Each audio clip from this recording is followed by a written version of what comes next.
ఈ భూమి మీద ఉన్నప్పుడు ఆయన ఒక మాట అంటాడు, నా ప్రాణాన్ని ఎవరు తీలేరు, అవునా, నన్ను ఎవరూ చంపలేరు, నా అంతటా నేనే పెట్టుచున్నాను, నా అంతటా నేను తీసుకున్నాను, దాన్ని పెట్టుటకు తీసుకోవటకు నాకు అధికారము.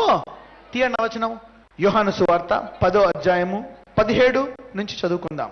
నేను దాన్ని మరలా తీసుకొనున్నట్లు నా ప్రాణము పెట్టుచున్నాను, ఇందువలననే నా తండ్రి నన్ను ప్రేమించుచున్నాడు. చూడండి, ఎవడును నా ప్రాణము తీసుకొనడు, నా అంతట నేనే దాన్ని పెట్టుచున్నాను. దాన్ని పెట్టుటకు నాకు అధికారము కలదు, దాన్ని తిరిగి తీసుకొనుటకును నాకు అధికారము కలదు. నా తండ్రి వలన ఈ ఆజ్ఞను పొందితినెను. హల్లెలూయా. చూసారా, అంటే ఆయన భూమి మీద ఎట్టివాడే ఉన్నాడు. రాంగ్ వచ్చింది, నేను చచ్చిపోతా, నేను ఎలా చేసేస్తా, నువ్వు అలాగైపోతావు, నేను ఎలాగైపోతావు అని భయపడుతున్నావా? మనకేదో రోగం వస్తే భయపడిపోతాం. ఎందుకు? అసలు ఆయన సంఘానికి ఏ గురి పెట్టాడో ఆ గురి సంఘానికి లేదు. అవునా, పౌలుకి ఆ గురి ఉంది, అందుకే అంటాడు, పౌలు నేను గురి వద్దకే పరిగెట్టుచున్నాను. దేవుడు కొన్ని మర్మాలు యోహానికి ఇచ్చాడు. అవునా, 2000 సంవత్సరాల తర్వాత మనము ఇప్పుడు ఈ దర్శనం చూస్తే, ఈ దర్శనము కోసం ప్రార్థిస్తున్నామంటే మనం ఏమని ప్రార్థిస్తున్నాము? మేము కూడా నీలాగా ఉండాలి ప్రభువా. We want to be like you on this year. ఎక్కడ? పరలోకంలోనో భూమి మీద. అక్కడ ఏమనుంది? మళ్ళీ చదవమా వచనము, 1 యోహాను 4:17. తీర్పు దినమందు మనకు ధైర్యము కలుగునట్లు దీనివలన ప్రేమ మనలో పరిపూర్ణము చేయబడి ఉన్నది. ఏలయనగా ఆయన ఎట్టివాడై ఉన్నాడో మనము కూడా ఈ లోకములో అట్టివారమై ఉన్నాము. హల్లెలూయా. అంటే సంఘానికి ఇంత సామర్థ్యము ఉండి కూడా సంఘం తగ్గించుకుంది. అవునా, తగ్గించుకోవడం అంటే సంఘం దేవుని శక్తిని ఎరగలేదు. ఇంత గొప్ప సామర్థ్యాన్ని దేవుడు సంఘానికి ఇస్తున్నాడా? ఇస్తున్నాడు. అదే ఈ దర్శనం. హల్లెలూయా. అంటే ఏంటి? ఈ భూమి మీద నేను ఎలాగున్నానో నీవు కూడా అలాగే ఉండాలి. ఈ భూమి మీద ఉన్నప్పుడు సైతానుడు ఎక్కడున్నాడు? ఆయన పాదముల కింద. ఆయన ఒక మాట అంటాడు, ఈయన బయల్జెబు అనే ఒక దయ్యం వల్ల ఈయన దయ్యాలు వెలగొడతాడు. ఈయన అంటాడు, నేను బలవంతుణ్ణి బంధించేశా. ఎంతమంది తెలిసి వచనము? నేను బలవంతుణ్ణి బంధించేశాను కాబట్టి ఈ చిన్నవాటిని నేను ఎలగొట్టగలుగుతున్నాను. ఇప్పుడు మనం ఏం చేస్తున్నాం? బలవంతుణ్ణి హల్లెలూయా బంధించి ఎక్కడ పెట్టుకుంటాము? అంటే ఇది దేవుడు అట్టివాడై ఉన్నాడంటే ఈ భూమి మీద. అంటే దేవుని యొక్క సంఘం ఎలాగుండాలి అనేది గ్రహించుకోవడానికే 2000 సంవత్సరాలు పట్టింది సంఘానికి. నెరవేర్చడానికి ఎంతకాలం పడుతుంది? ఈ నెల నుంచే మొదలవుతుంది. హల్లెలూయా. ఎందుకంటే ఎప్పుడు ప్రార్థిస్తావో అప్పుడే. When you begin to pray it will begin from the same time. కొంతమంది అనుకోవచ్చు, నాకు ఇవన్నీ ఎందుకు బ్రదర్, నా అప్పులు పోతే చాలు, నాకు ఈ తలనొప్పి పోతే చాలు, రోగం పోతే చాలు, పెళ్ళి అయితే చాలు, కొడుకు పుడితే చాలు, ఒక కొడుకు ఇస్తే చాలు, నాకు ఇంకేమొద్దు, ఒక కూతుర్నిస్తే చాలు, అవునా, నాకు పెళ్ళి అయిపోతే చాలు, అవునా, నాకు ఇల్లు వస్తే చాలు. క్యాన్సర్ ఉన్నవాడు క్యాన్సర్ పోవాలి, ఎయిడ్స్ ఉన్నవాడికి ఎయిడ్స్ పోవాలి, అవమానం ఉన్నవాడికి అవమానం పోవాలి, ఎవరికి లేని వాళ్ళకి అది కావాలి. కానీ నేను చెప్తున్నాను, వీడు కిందకు వచ్చే వరకు అవేమీ దక్కవు నీకు. హల్లెలూయా. అవునా, బలవంతుణ్ణి బంధిస్తే కానీ ఈ చిన్నవాళ్ళంతా సెట్ అవ్వరు. So that is the key prayer. కాబట్టి ప్రార్థన చేయాలి నువ్వు. కానీ దేవుడు ఏదో నీకు టెంపరీ సొల్యూషన్ ఇవ్వడానికి రాలే, ఏదో టెంపరీగా ఏదో కొంతకాలము నీ ఇబ్బందులు తీసివేద్దాము అనడానికి రాలే. అంత తక్కువ ఆయన రక్తము కాదు. ఆయన రక్తము చాలా గొప్పది. ఏదో కొంతకాలం తీసివేయడం కాదు, ఇక యుగ యుగములు ఆయన స్వరూపం పొందుకొని అలాగే ఉండాలని ఆయన కోరిక. హల్లెలూయా. ఇంత గొప్ప, అందుకే అంటాడు, ఇంత గొప్ప రక్షణ ధృవీకరించిన యెడల నీవు ఎలాగూ తప్పించుకుందువు. ఈ దేవుణ్ణి విడిచిపెట్టడానికి వీల్లేదు. అవునా, ఈ భూమి మీద ఆయన వలె ఉండాలి. దీని కనుక సంఘము ఎప్పుడో తెలుసుకొని ఉంటే ఈ పాటికి ఎలా ఉండేది? హల్లెలూయా. అవునా, ఈ పాటికి పరలోక రాజ్యం భూమి మీద కంటిన్యూ అవుతూ ఉండేది. ఈ పాటికి 1000 పరపరంలో ఉండేవాళ్ళం మనం. హల్లెలూయా. We would have been in the 1000-year rule. అయినా పర్లేదు, మనం మొదలు పెడుతున్నాం దాన్ని. హల్లెలూయా. అవునా, వీఆర్ బిగినింగ్ దట్ ఇమేజ్. అంటే ఆయన మరణాన్ని ఎలా తొక్కాడో, వ్యాధిని ఎలా చూశాడో, లేమిని ఎలా చూశాడో, కష్టాన్ని ఎలా చూశాడు, తుఫాను చూసి ఏమన్నాడు? తుఫానా ఆగు. సంఘం కూడా ఆ స్థాయికి ఎదగాలి. కానీ ఆయన దాని అంతరం ఏం చేశాడు? బలవంతుణ్ణి బంధించాడు. బలవంతుణ్ణి బంధించాడు కాబట్టి ఆయనకి ఎన్ని జరిగాయి. మనం వ్యాధి లేమి గురించి ప్రార్థించాం. అవునా, ప్రార్థించినప్పుడు అంత మార్పు మనం చూడలే. తర్వాత అనుకున్నాము ఎందుకు అని చూస్తే అసలైన ఉన్నాడు దొంగ. ఇప్పుడు వాణ్ణి కట్టేస్తున్నాము. ఈ దర్శనాల కొరకు ప్రార్థించండి. ఈ దర్శనం మీరు చేసి ప్రార్థించాలి. అవునా, ఈ దర్శనం నెరవేరాలని అనేక దర్శనాలు చూపిస్తున్నాడు. ఇది నెరవేరుతున్నట్టు ఎలాగా మరి భారతదేశం అంతా మరి దేవుడు తన శక్తితో నింపుతున్నట్టు. అవునా? ఈ దేశం బలహీనమైన దేశం అని, థర్డ్ వరల్డ్ కంట్రీ అని ప్రపంచము దీన్ని కొంచెం లాస్ట్లో పెట్టింది. కానీ దేవుడు సువార్త ద్వారా, ఆయన వాక్యము ద్వారా ఈ దేశాన్ని మార్చబోతున్నాడు. హల్లెలూయా. Jesus is the only solution for this major problem. కాబట్టి ఆయన ఎట్టివాడై ఉన్నాడో ఈ భూమి మీద మనము కూడా అట్టివారమై ఉన్నాము.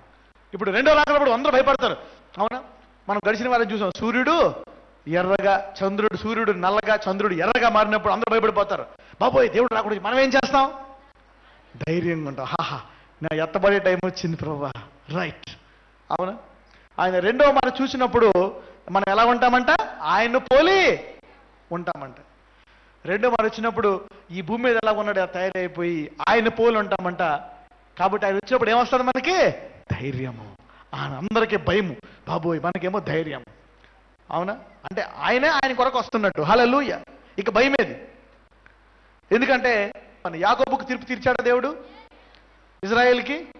ఇప్పుడు 2000 సంవత్సరాల తర్వాత దేనికి తీర్పు తీర్చబోతున్నాడు? సంఘానికి. For the church. He is going to bless the church. పక్కన వాళ్ళు చెప్పు, నీవు ఆయన వల్లే మారబోతున్నావు ఈ భూమి మీద అని చెప్పండి. పరలోకంలో మారుతామా భూమి మీద అన్నాడు అక్కడ. ఆయన ఎట్టివాడు, మనము కూడా ఈ భూమి మీద అట్టివారమై ఉన్నామంట. హల్లెలూయా. అంటే ఇంత సామర్థ్యం. అందుకే అంటాడు, నీకు తెలియని దాని గురించి నీకు విశ్వాసము. అందుకే అంటాడు, నా ప్రజలు ఏం నశించిపోతున్నారంట? నీవు ఎట్టివాడు ఉన్నావో నీకు తెలియక 2000 సంవత్సరాల సంఘం కష్టాలు పడ్డది. కానీ ఈరోజు తెలిసిపోయింది. హల్లెలూయా. నీవు ఎట్టివాడవో తెలిసిపోయింది. కాబట్టి నీవు అట్టివాడు అవ్వాలని ఏం చేస్తున్నావు? ప్రయత్నిస్తున్నావు. జరుగుతుంది జరగదా? జరుగుతుంది. ఎందుకంటే ధర్మశాస్త్రములో ఆయన రూపాన్ని చూడగలమా?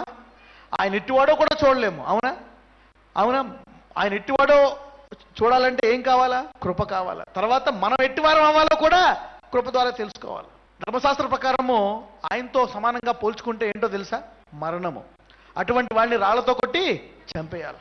అవునా? నీవు దేవుడు నేను ఒకటే. యేసయ్య అంటాడు ఒక మాట, నా తండ్రి నేను ఏకమై ఉన్నాము అంటాడు. అప్పుడు ఏం చేస్తారు యూదులు? రాళ్ళు తీస్తారు కొట్టడానికి. దేవదోషణ చేస్తావా? దేవుడితో సమానమా నువ్వు? అది ధర్మశాస్త్రం. అది అటువంటి వాడిని రాళ్లతో కొట్టి అప్పుడు దేవుడు ఏమంటాడు? నేను, బైబిల్లో కూడా ఉంది కదా, మీరు దైవములు కారా? ధర్మశాస్త్రము కూడా చెప్పు, వాక్యములో ఉంది కదా, వాక్యము నిరర్ధకమో కానేరదు కదా అని చెప్పి వాళ్ళకి చెప్తాడు జ్ఞానం చేసి. అంటే ధర్మశాస్త్రం ఉన్నవాడు చూడలేడు. ఏసై ఎందుకు చూడగలిగాడు దాన్ని? ఆయన కృపా సత్య సంపూర్ణుడు గనక దాన్ని చూడగలిగాడు. He is filled with full of grace. He is filled with full of grace. అందుకు గనక ఆయన ఎట్టివాడో, తండ్రి ఎట్టివాడో ఆయన ఇక్కడ చూసుకోగలిగాడు. ఆయనలో ఉన్నాడు. ఇప్పుడు ఏం చెప్తున్నాడు? నేను ఎట్టివాడు, మీరు కూడా ఈ భూమి మీద అట్టివారే. మొట్టమొదటిసారిగా యేసయ్య ఎట్టివాడో, అవునా, దాని పరిపూర్ణతను మనం చూపించబోతున్నాం. హల్లెలూయా. అవునా? ఈ నెల నుంచి మొదలవుతుందండి తీర్పు. దేవుడు తీర్పు తీర్చబోతున్నాడు. కొన్ని వందల వేల మంది జీవితాలు మారిపోతాయి. అవునా? ఎందుకంటే 20 సంవత్సరాలు మరి నానా కష్టాలు పడ్డ యాకోబు నమ్మాడా? నమ్మలేదు. కానీ దేవుడి విశ్వాసంతో అతనికి అన్ని చూపించి దూత ద్వారా విశ్వాసాన్ని పెంచి ఏం చేశాడు? అతనికి మళ్ళీ ఆశీర్వదించాడు. ఇజ్రాయేలీలు నమ్మాలి, కనాను తీసుకెళ్తానంటే నమ్మలే. కానీ దేవుడు అద్భుతాలు చేసి, ఆశ్చర్యకార్యాలు చేసి ఫరోని వాళ్ళు ఎదురుకుండా ఆ రథ సముద్రంలో ముంచేశాడు. అలాగే ఇప్పుడు 2000 సంవత్సరాల నుంచి జరగందే జరుగుతుందా అని సంఘం నమ్మకపోయినా అద్భుతాలు చేసి మీ అందరినీ బయటికి తీసుకొస్తాడు. హల్లెలూయా. ఎందుకంటే చిన్నప్పటి నుంచి దరిద్రంలో ఉన్నావు, పుట్టినప్పటి నుంచి రోగాలే. నీ ముందు అనేక మంది క్రైస్తవులు చచ్చిపోయారు, గొప్ప గొప్ప నాయకులు చచ్చిపోయారు. కాబట్టి అవన్నీ చూసి నేను బ్లెస్ అవుతానా, నేను ఆశీర్వదించబడతానా అనేటువంటి డౌట్ ఉండొచ్చు నీకు. కానీ కడవరి దిన సంఘం వచ్చినప్పుడు ఆయన తగిల కాలమందు నా సంఘాన్ని త్వరపెడతాడంట. సో ఆయన ఎట్టివాడై ఉన్నాడో ఈ భూమి మీద అట్టివారై ఉన్నాము అనడానికి మొట్టమొదట ఉదాహరణ మనమే కాబోతున్నాం ప్రపంచానికి. హల్లెలూయా. You are going to be the first example. ఈరోజు ఎయిడ్స్ ఉండొచ్చు, నీకు క్యాన్సర్ ఉండొచ్చు, మరణకరమైన వ్యాధులు ఉండొచ్చు, అప్పులు ఉండొచ్చు, భయంకరమైన కరువులో ఉన్నావు, వేదనలో ఉన్నావు, కష్టంలో ఉన్నావు. అయినప్పటికీ దేవుడు ఆయన స్వరూపంలోకి మార్చుకుంటాడు నేను. హల్లెలూయా. అప్పుడు నీకు మహిమ, ఆయనకి మహిమ, ఆయనకి మహిమ. ఇలా చేస్తాడు. He will make you like that. నేనెట్టి ఈరోజు జాలిగా ఉన్నావు, ఈరోజు అంతా బాధతో కృంగిపోయి ఉన్నావు, అయినప్పటికీ ఈ దేవుడు అలా చేయగల సామర్థ్యము ఆయనకు ఉంది. ఎందుకంటే నువ్వు ఆయన ప్రేమిస్తున్నాడని నమ్ముకుంటున్నావా? ఆయన నిన్ను ప్రేమిస్తున్నాడని నమ్ముకుంటున్నావా? మనం ఆయన ఎంత ప్రేమిస్తే మనం బ్లెస్ చేస్తాడు అనే దాన్ని బట్టి చూస్తే అదంత గ్యారంటీ కాదు. కానీ ఆయన మనల్ని ప్రేమిస్తున్నాడు కాబట్టి 100% మనలో అందరూ బ్లెస్ అయిపోతారు. హల్లెలూయా. ఇప్పుడు మనం క్లైమాక్స్కి వచ్చేసాం తెలుసా. అందుకే సైతాన్ కూడా రెచ్చిపోతున్నాడు. ఆడి పాదాల కిందకి వచ్చేస్తాడు ఇంకొన్ని రోజులు పోతే. హల్లెలూయా. అవునా? ఘనతకు ముందు వినయం ఉంటుందంట, అవమానం ఉంటుందంట. చేయనివ్వండి, అయిపోయింది. వాడి పాదాల కింద వచ్చేస్తున్నాడు. అవునా? The devil is at the peak. అలా జరుగుతున్నప్పుడు శుభవార్త అంట సంఘానికి, సంఘస్థులందరికీ. హల్లెలూయా. అవునా? This is what God is going to do in our life. This is what God is going to do. వాడు వచ్చేస్తున్నాడు. ఎందుకంటే మనము కేవలము వాడికి ఎక్కడ వస్తుందంటే ప్రాబ్లము చూడండి, ఎవడో ఒకళ్ళు బ్లెస్ అయ్యారు అనుకో, ఒకళ్ళు కొడిసివాడు అయ్యారు అనుకో, బ్లెస్ అవ్వనే పర్లేదు. కానీ ఒక క్రైస్తవుడు గనక, ఒక దేవుని మెరిగిన వ్యక్తి గనక మారి బ్లెస్ అయితే వాడికి టెన్షన్. ఎందుకు? వాడు లోకానికి వెలుగ్గా ఉంటాడని భయం. హల్లెలూయా. అందుకనే వాయిస్తాడు. ఇప్పుడు నేను ఒకసారి ఇప్పుడు చెప్తాను, నీవు దేవుడికి అక్కర్లేదు అనుకో, సైతానికి కూడా అక్కర్లేదంట. నీవు దేవుడికి అక్కర్లేదు అనుకో, ఏమంటాడు సైతాన్ కూడా? నాకు అవసరం లేదే అంటాడు. ఎందుకు మరి? నువ్వు నీకు డబ్బు ఉంటే ఏంటి, పలుకుబడి ఉంటే ఏంటి? అదే నువ్వు ఇంట్లో భాషలు తోముకునే దానివైనా విశ్వాసం అనుకో, టెన్షన్ పడిపోతాడు పైన కూర్చొని. హల్లెలూయా. ఎందుకు? అదే దాసి ఏం చేసింది? నయమానికి చెప్పింది. అవునా? నయమాన్ వచ్చి తన యొక్క శరీరంలో ఉండే కుష్టి వ్యాధిని పోగొట్టుకున్నాడు ఏలియా ప్రవక్త ద్వారా. అవునా? ఎలీషా ద్వారా. 2 దేశాలు మారిపోయాయి. ఇజ్రాయెల్ మారిపోయింది, సిరియా దేశం మారిపోయింది. హల్లెలూయా. అవునా? అందుకే వాడికి వణుకు. ఈ ఏమంటే ఇచ్చేస్తుందా ఈ స్త్రీ? నువ్వు దేవుణ్ణి నమ్ముకున్నా ఉంటే చాలు. ఆడు ప్రధానమంత్రి ఏం చేస్తున్నా, ప్రెసిడెంట్ ఏం చేస్తున్నా పట్టించుకోడు. నువ్వు ప్రార్థన చేస్తేనే ఆడికి పైన షేక్ పుట్టేస్తా ఉంటుంది. ఆడికి ఏం కొంపంటిచ్చేస్తుంది అంటే, ఒక దాసి చెప్పిన మాట ద్వారా 2 దేశాల అద్భుతాన్ని చూశాయి. హల్లెలూయా. నయమాన్, ఇజ్రాయెల్ అంతా ఆశ్చర్యపోయింది. దేవుడు ఎంత గొప్పోడా! పైగా ఎవరో ఆ దేశానికి, ఆయన సిరియా దేశానికి సేనాధిపతి. ఒక చిన్న దాసి చెప్పిన సాక్ష్యం ద్వారా 2 దేశాలు దేవుణ్ణి తెలుసుకుంటాయి. హల్లెలూయా. అంటే నీవు దేవుణ్ణి తెలుసుకుంటే వాడికి అంత భయం ఎందుకు? ఇప్పుడు వాడికి భయం ఏంటి? ఇప్పుడు మీరు మారిపోతే కామ్గా ఉంటారా? మీరు ప్లస్ అయితే కామ్గా ఉంటారా? హైదరాబాద్లో వాడికి చోటు ఉండదు. నెక్స్ట్ ఆంధ్ర రాష్ట్రంలో చోటు ఉండదు. నెక్స్ట్ ఇండియాలో ఉండదు. Next Asia. నెక్స్ట్ ప్రపంచం. అది వాడు ఏం చేయాలా? ఇంకా వాడికి చోటు ఉంటుందా భూమి మీద? ఎందుకు? శత్రువు ఏం చేయడానికి వచ్చాడు? దొంగతనము, హత్య, నాశనం. ఇప్పుడు మనం ఏం చేస్తున్నాం? అవునా? భూమి పుట్టినది మొదలుకొని, అవునా, ప్రపంచానికి, అవునా, ఇన్ని వేల సంవత్సరాల ఇబ్బంది పెడుతున్న ఏదైనా తోట ఇప్పుడు దాకా నానా శ్రమలు పెడుతున్న వాడిని ఏం చేస్తున్నాము? పతనం చేస్తున్నాము. ఫినిష్. అవునా? జగత్ పునాది వేయక మునిపే దేవుడు దీన్ని మన కొరకు దాచాడంట. ఇది భూరాజులకు చెప్పలేదు, గొప్పోళ్ళకి చెప్పలేదు, తృణీకరించబడిన వారికి చెప్పాడు దేవుడు ఇది. హల్లెలూయా. ఇంత గొప్ప ప్రణాళికను ఆయన నెరవేర్చడానికి ఎవడు అనుకున్నాడు? గొప్పోళ్ళు అనుకున్నాడా? రాజులను అనుకున్నాడా? తృణీకరించబడిన వాడిని అనుకున్నాడంట ఆయన. చూసారా? అందుకే ఇప్పుడు ప్రపంచానికి అసలైన సువార్త, అసలైన శక్తి ఆ తృణీకరించబడిన వారి నుంచే వెళ్ళబోతుంది. హల్లెలూయా. చూసారా? This is the plan of God. ఇది ఎప్పుడు ప్లాన్? జగత్ పునాది వేయక మునిపే ఆయన దాచాడంటే ఇది. అటువంటిది ఆయన గొప్పోళ్ళకి ఇవ్వలేదు. ఆయన స్టైల్ ఇటువంటిది.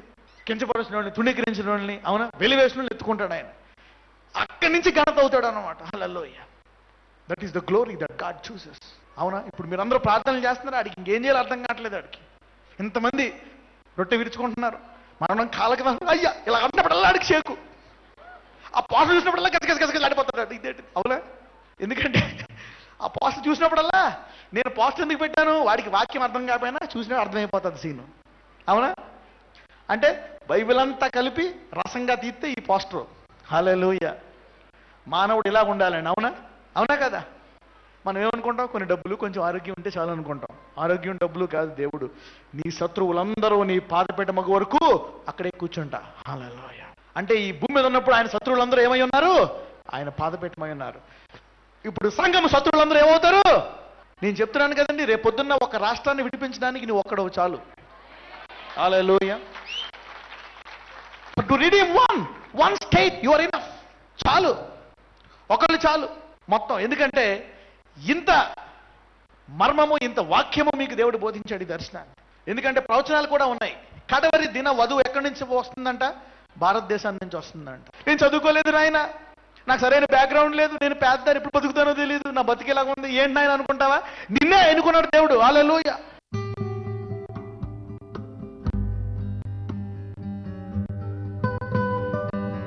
ఇప్పుడు హస్తం పెట్టుకోండి. Father, in the name of Jesus. ఎక్కడున్నా ఏ ఆవరణంలో ఉన్నా సరే దేవుడిని ముట్టి స్వస్థపరుస్తాడు. సహోదరుడా, సహోదరి, అవును, ఈ ఆవరణంలో ఎక్కడున్నా ఎటువంటి వ్యాధి ఉన్నా నజరేయుడైన యేసయ్య ఇప్పుడే ఎయిడ్స్ వ్యాధిని కొట్టివేయమని ప్రార్థిస్తున్నాను. Lord, I cancel AIDS on this body. ఇంకా ఏ శరీరంలో అయితే ఎయిడ్స్ ఉందో నజరేయుడైన యేసయ్య ఆ ఎయిడ్స్ వ్యాధిని పరిపూర్ణముగా తీసివేయమని ప్రార్థిస్తున్నాను.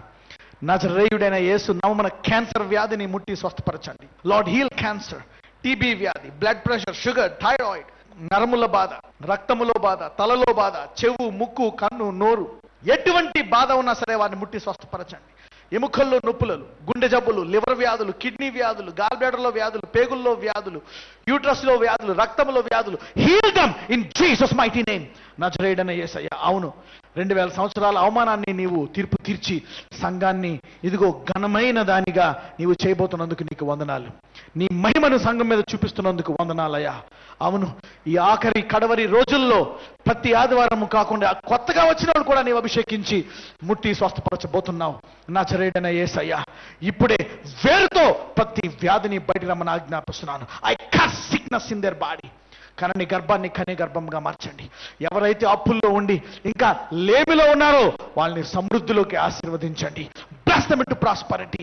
వివాహములు జరిగించండి ప్రభా, ఉద్యోగాలు దయచేయండి. ఇప్పుడే ప్రతి వ్యాధిని, కణుతులను, గెడ్డలను కరిగిపోమని ఆజ్ఞాపిస్తున్నాను. దురాత్మ శక్తులను, చాత్మ శక్తులను బయటికి రమ్మని ఆజ్ఞాపిస్తున్నాను. తల నుంచి అరికాల వరకు యెహోవా రాఫా నీ బిడ్డలను ముట్టి స్వస్థపరచండి. సంఘములో ప్రతి ఒక్కరికి విశ్వాసాన్ని దయచేయి. Give them faith in Jesus mighty name. నజరేయుడైన యేసయ్య వారందరికీ విశ్వాసాన్ని దయచేయండి. గొప్ప కార్యములు చేయు బిడ్డలు వీళ్ళు, మత సంబంధులు కాదు అయ్యా, గొప్ప కార్యములు చేయు బిడ్డలు వీళ్ళు అని తెలుసుకున్నట్లు వారందరినీ అభిషేకించండి. Anoint them by the power of the holy ghost. అవును, మేము సంఘానికి వచ్చినప్పటి నుంచి మా దినములు మారిపోయాయి, మా జీవితాలు మారిపోయాయి, మా బతుకులు మారిపోయాయి. దేవుడు మమ్మల్ని ఆశీర్వదించాడు, దేవుడు మమ్మల్ని నడిపిస్తున్నాడు. God has healed us, blessed us and led us. Thank you my lord, thank you. ఈ నెలలో సైతానుణ్ణి మా కాళ్ళ కింద శీఘ్రముగా తొక్కించబోతున్నందుకు వందనాలు యేసయ్యా.